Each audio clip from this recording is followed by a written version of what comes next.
कई सालों पहले नदी के किनारे पर एक देयत्स नामक नगरी हुआ करती थी।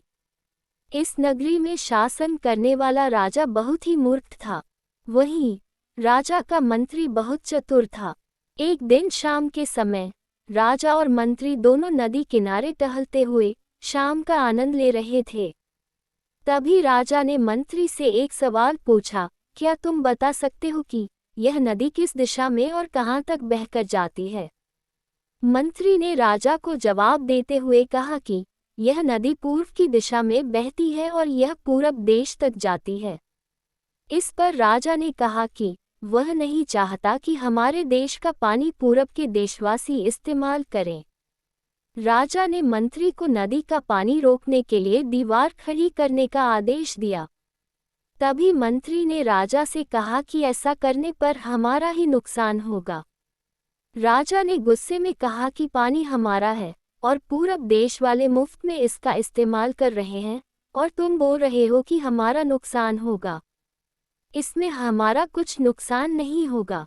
तुम जल्दी से जल्दी नदी में दीवार बनवाने का काम शुरू कराओ।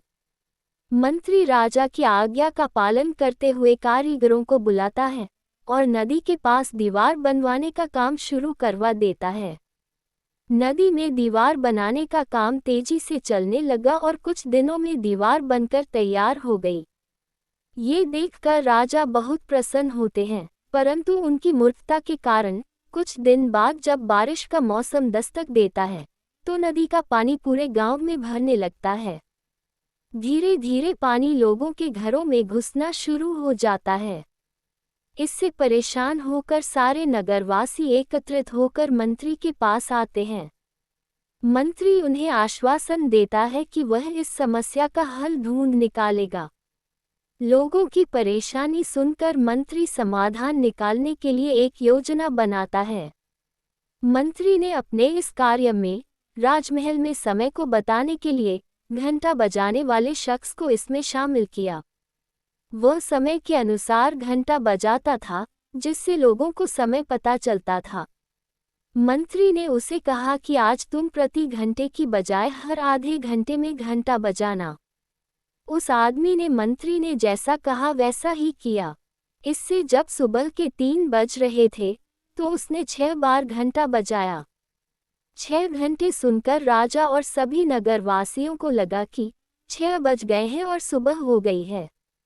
राजा उठकर बाहर आता है तो वहां मंत्री पहले से मौजूद होता है। बाहर अंधेरा देखकर राजा मंत्री से पूछता है कि अभी तक सूर्योदय क्यों नहीं हुआ है। राजा के सवाल का जवाब देते हुए मंत्री ने कहा, महाराज प्रातःकाल हो चुकी है, पर हमने पूर्व दिशा वालों के यहाँ पानी को जाने से रोक दिया है, तो शायद इसलिए उन्होंने हमारे यहाँ सूर्य की रोशनी को आने से रोक दिया है। इसलिए सूर्य उदय तो हुआ है, पर हमारे देश तक रोशनी नहीं पहुंची है। ऐसा लग रहा है कि अब हमारे देश में सूरज की रोशनी कभी नहीं पहुंच पाएगी। ये सुनकर राजा चिंता में पड़ जाता है और मंत्री से पूछता है कि क्या इसका कोई उपाय नहीं है। तब मंत्री उत्तर देता है कि महाराज, अगर आप नदी का पानी छोड़ देते हैं तो हो सकता है कि वो भी सूरज को छोड़ देंगे। इससे राज्य में फिर से रोशनी आ जाएगी। राजा मंत्री को तुरंत नदी की दीवार तुड़वाने का आदेश देता है। मंत्री कारीगरों को नदी पर ले जाकर उन्हें दीवार तोड़ने के लिए कहता है। कुछ घंटों में कारीगरों ने दीवार गिरा दी और तब तक सूरज के निकलने का समय भी हो गया था। सूर्य उदय हो गया। सूर्य की लालिमा देखकर राजा बहुत खुश हुआ और मंत्री को इनाम देने की घोषणा की। राजा ने मंत्री की तारीफ करते हुए कहा कि तुम्हारे कारण हमारे राज्य में फिर से सूर्य उदय हो पाया है और तुमने हमारे राज्य को अंधकार से बचाया है। इसके बाद मंत्री कहता है कि महाराज, ये तो राज्य के प्रति मेरा कर्तव्य था। दोस्तों, कभी भी दूसरों का बुरा नहीं करना चाहिए और न ही उनकी तरक्की देखकर उनसे जलन की भावना रखनी चाहिए।